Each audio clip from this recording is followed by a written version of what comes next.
I am so excited. This is fantastic. Excellent. So we know that your film tonight is premiering here at the Newport Beach Film Festival. Tell us a little bit about how you feel about being here for the premiere of it. It's unbelievable. I mean, for me to see this line of people waiting and you know, I was in earlier to do a sound check, and to see that huge screen, all of that stuff is incredibly exciting. I mean, I normally watch this on my computer like this, so to see it on a screen that's 40 foot tall is thrilling. Makes such a difference, right? Yeah, right, exactly. Very nice. So can you tell us a little bit about how you got linked into this project and what encouraged you to start on it?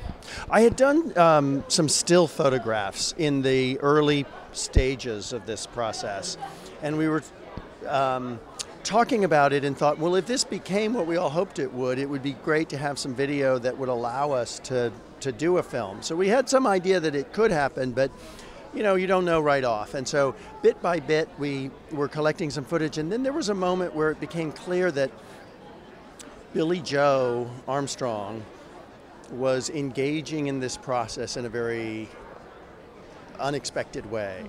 And suddenly I thought, you know, there's a real story here. And so I didn't know where it was going to head, but I thought if we grab that tiger by the tail and follow it, we'll end up with an interesting story. Absolutely. That's sort of how it happened. Very nice. And did you feel anything in particular with it being, you know, kind of a punk band, you know, through their roots in such a strange world for them? Well, that's what originally I thought, you know, there might be this clash of cultures of punk and Broadway. I mean, they're worlds apart. It was sort of interesting, though, because they didn't, you know, they were all artists at a level, and they were very, they worked well together. And so there wasn't this kind of clash and fight about it, but they were really working towards something. So that story didn't pan out, but then this other one did, where Billy never thought he would be on Broadway. He never thought he would actually be in the show. In fact, he was sort of graciously at a distance early on, and bit by bit he got more engaged. He fell in love with the company. He had sort of this artistic and creative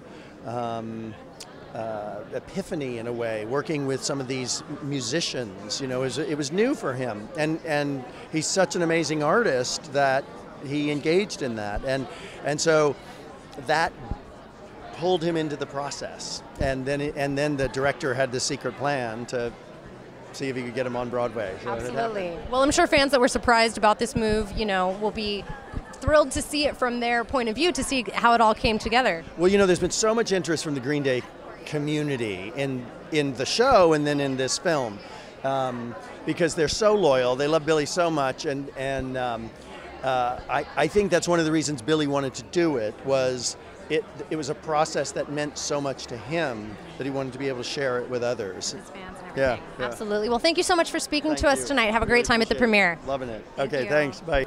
Hi, I'm Doug Hamilton, and this is an exceptional evening here in Newport Beach.